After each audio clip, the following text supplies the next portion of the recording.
Hi, everyone, and welcome to the next Jute Juice.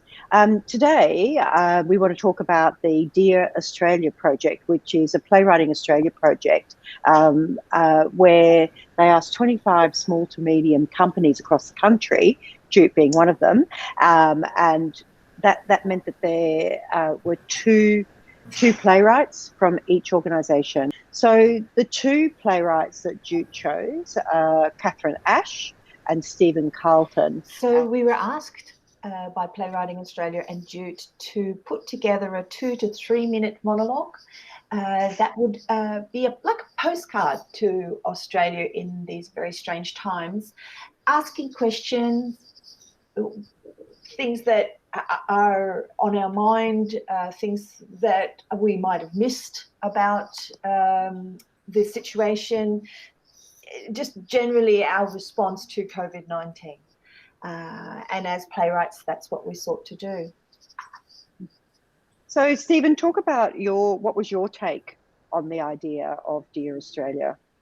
I struggled with that a little bit in the sense that we had to write a monologue for another character. So whatever it is that we're processing, we're putting into the mouth of another character. It's not a personal, it's not me, Stephen, what do you think? How has COVID been for you? How has being locked at home been for you? So for me, that first leap was finding someone other than myself to kind of ponder aloud, I guess, on how the process the whole process has been. So that was the first step. And then also for me, it was thinking, because it's such a constantly, unraveling affair. It's almost that, I don't know how you found this, Catherine, but it's almost like as soon as you settle on something, the situation's changed and it's old really quickly. So writing plays about going into lockdown, or are we writing plays about coming out of lockdown, or, so what I ended up doing as a result of that quandary, I think, was I found a character who was stuck in limbo, quite literally, and not quite sure how things were going to play out, and trying to work out what it is that is going on for her. Yeah. So stuck on a cruise liner, one of those. She is one of the lucky cruise ships who took a cruise at the wrong time. I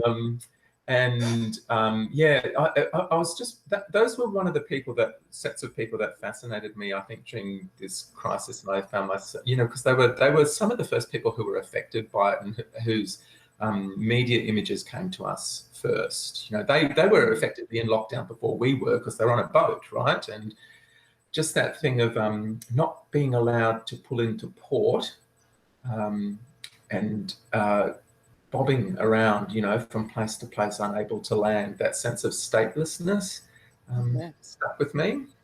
Yeah, great. And Catherine, where did you come from? What was your take? Well, my piece was, again, I really understand what you're trying to say there, Stephen, because it was an unfolding disaster, wasn't it? And it was difficult to pin any great ideas to it, or make any kind of perspectives on something that's happening inches from your face. What I chose in the end was to zoom it forward 10 years.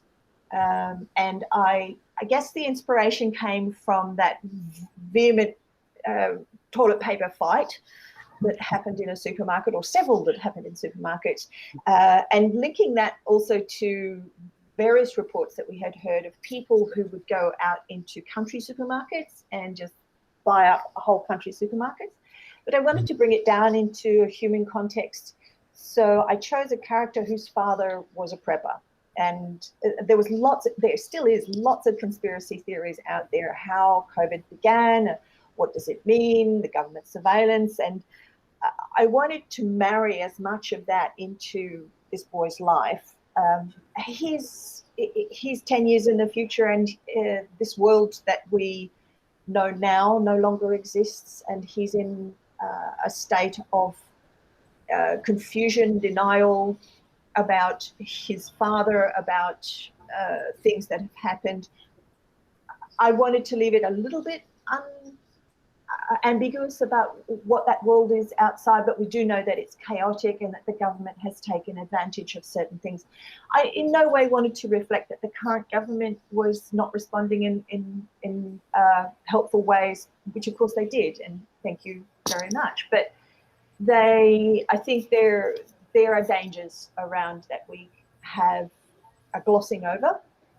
We need to tread carefully now coming out of COVID, and I wanted to look at the things that could go wrong, I suppose, and for us to be mindful of that. Yeah. And funny. I wanted it to be funny. I wanted people to have a laugh. I wanted mine to be funny as well, but it became a little bit more contemplative in the end, I think. Yeah. I really like that idea that you're talking about, you're looking into the future and thinking about what might happen and some things that we're not considering and changes that might occur.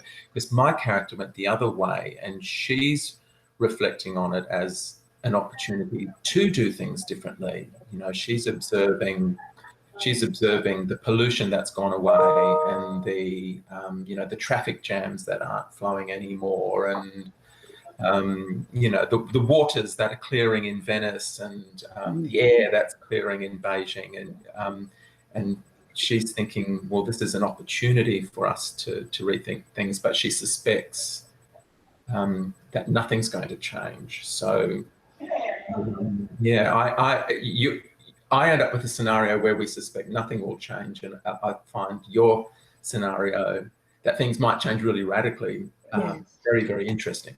Yes. Yes.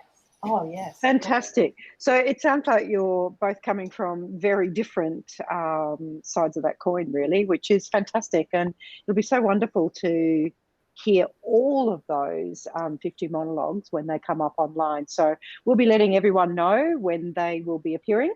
So thanks very much for coming to Jute Juice, and thank you, Stephen and Catherine, and we look forward to hearing and seeing those actors perform that work. Thank you.